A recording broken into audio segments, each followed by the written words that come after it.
Welcome to another Omenani series, which is Etubo Sigwe Ezikolomu. Before I proceed today with what we have, I'm showing you this book, the Red Bible. I've spoken often about the book, but for a very long time, we've been difficult to get to the author on how people can access the book. As many of you that want information about Odinani, this is one of the books that you need to read. Apart from this book, we have In Defense of Igbo Belief System from the same author, Nkwon Nabushi. I consider Nkwon Nabushi one of the foremost authorities when it comes to Odinani Igbo, understanding of Odinani Igbo. Like Professor Ume, he's from a long line of ancient Dibias. Hondeje Chanoka, where they have been in Odinana, they were born into Odinana, they never left Odinana, and he's an academician, he's a scholar. He was also a statesman in his own time when he was active in politics. So the Red Bible, I don't know whether I should call it the numero uno when it comes to books on Igbo traditional religion.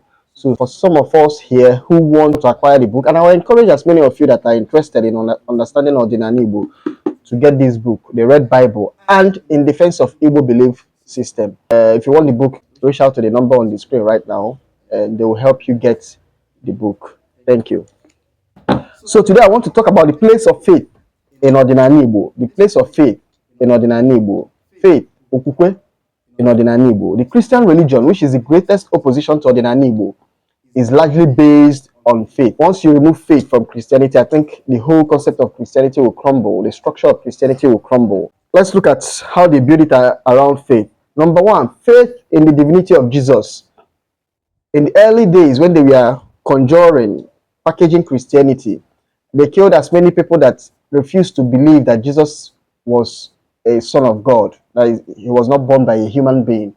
So they built one of the core essence or doctrine of Christianity is the divinity of Jesus Christ. And Jesus Christ is the Son of God. And he was, the whole Immaculate Conception thing. So you need faith to believe in it. If you don't want to say that it's not commonsensical, just believe it by faith. Number two, faith that Jesus Christ is coming back again. You have to believe that Jesus has died and he has ascended to heaven with his human body. And he's going to come back again with that same human body to rapture humans. Number three, faith that Jesus died for your sins.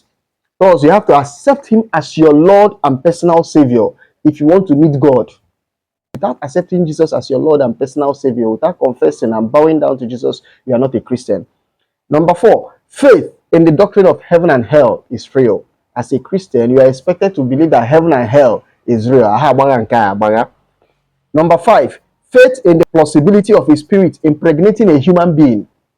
This is where they need you to exercise a faith that it's possible that a spirit impregnated a human being. Number six, faith that the world and everything in it was created in 6 days. You want to think about it logically, you say it's not possible. You need faith to believe that is what? Possible. Number seven, faith in one God, that there is only one God. Every other God is what? Inconsequential. So there is only one God, and that God is the creator, Jehovah. In the Old Testament, the one God has a name, Jehovah. Then in New Testament, they refuse to call that God name. It becomes God.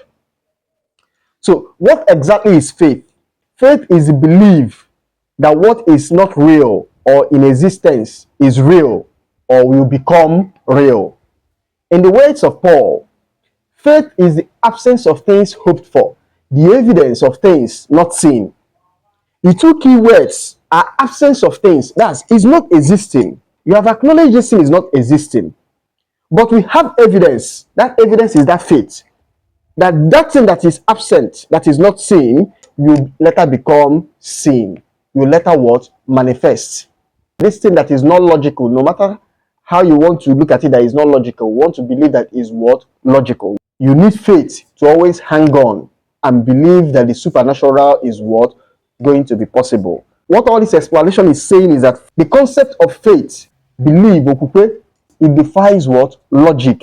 Christianity calls upon you to abandon logic process and believe the illogical is what? Possible. This sounds like superstitious belief or even beyond superstition. Now, the question is, does Odinana also make such demands? The key tenets of Odinana, does it beckon on you to abandon logic and just have faith? Does Odinana ask you to wait around in faith even when things are obviously crumbling around you? You see things are deteriorating and you are asked to do what? Have faith. That Deus ex machina, that the sky will open and someone will come out and all your pain will disappear, all your problem will disappear. Those Odinana make such demand and ask you to have faith and hang on. First, the truth is every religion demands element of faith from her adherents. I believe the difference is what's the extent? How far can you stretch your faith? That's the difference between faith in one religion and the other. Is it stretched towards the point of absurdity, or is it stretched humanly, as in within the boundary of logic? Let's say if Odinana requires faith from you, if it does, to what degree, to what extent? Now, before we proceed, we must know that every religion is embedded with dogmas and doctrine. And I must say that Odinana has little doctrine or less dogmas. The more a religion is less with doctrines and dogmas, the more they stretch the demands for faith from you. Let's look at the core tenets of Odinana. What Odinana is largely based on, the structure that is holding Odinana.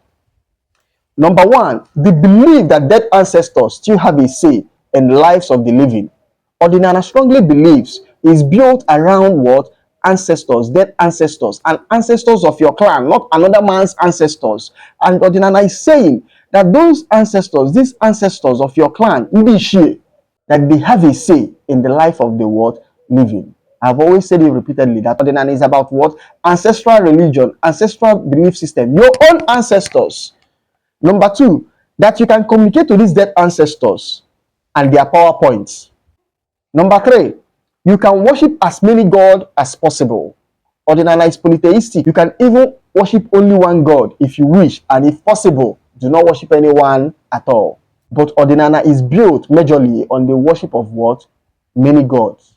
Polytheism. Number four, that every human soul has a self that is existing in the underworld, or a higher self, or a dead ancestor that is serving as he or she. And it's important for you to know and align with your she. Hence the saying, Onye amarochie, obawu onwe noso, onye blue shoes, obawu onwe noso. You must align with that she for you to have a balanced existence. Number five, that when you die, that you join your ancestors. How true is this? We don't know. We need to have faith that is the truth. Just like the Christians have faith that heaven and hell exist. Number six, we believe in animal sacrifice. Number seven, Odinana believe you must reap what you sow, either in this life or next. So Odinana is telling you about reincarnation. You might say that reincarnation defies logic. That's where faith comes in. Now, ask yourself, if this core tenets of Odinana stretches your faith to the boundary of absurdity, or is it within the sphere of logic? Do they defy logic? Do they give you freedom or enslaves you? Does the belief in reincarnation enslaves you? Does the belief that your dead ancestors have an amount of influence over your existence, you the living? Does it enslave you? Does it defy logic? That you can communicate to your dead ancestors, does it defy logic?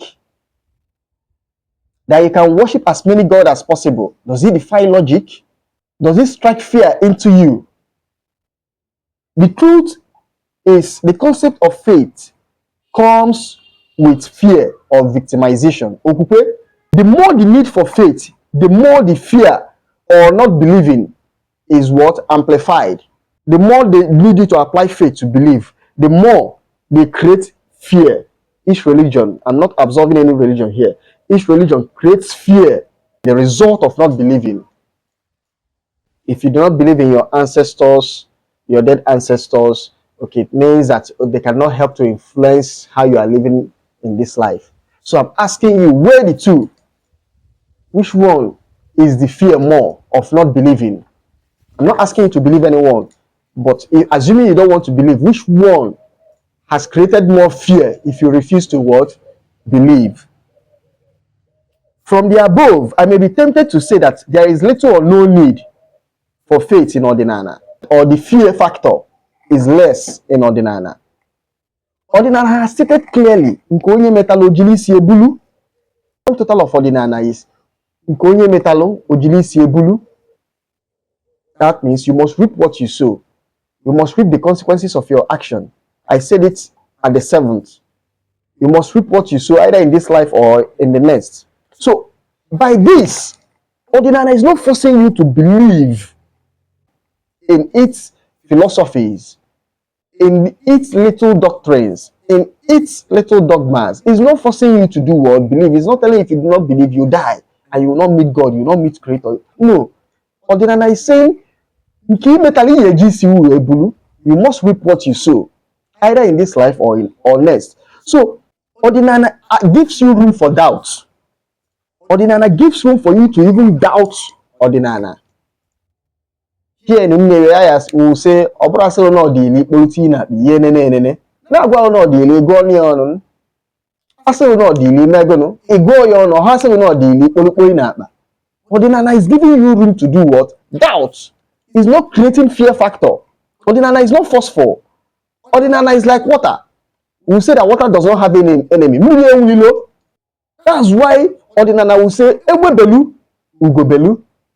It's not, if you do not believe in our message, you are worse than an infidel. Most of this organized religion, they'll tell you if you do not believe, you are worse than a what? Infidel. That you are an infidel for not believing. But Odinana does not. Odinana say, doubt. Don't believe. He's not telling you there is a repercussion for not believing. And if you are saying, no, this thing you want me to believe, it sounds somehow, I have faith that what we are saying is what? Truth. Despite it sounds illogical.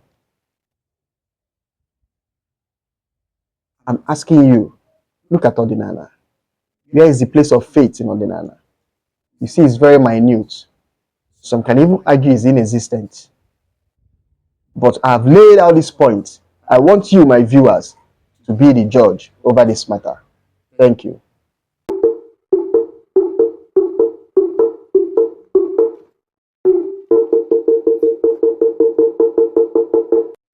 Thank you for watching this video. If you like the video, please like, subscribe, and share. I would like to hear from some of you. If you have any question, please, you can reach me through the number on the screen, or my email address, or my other social media handles.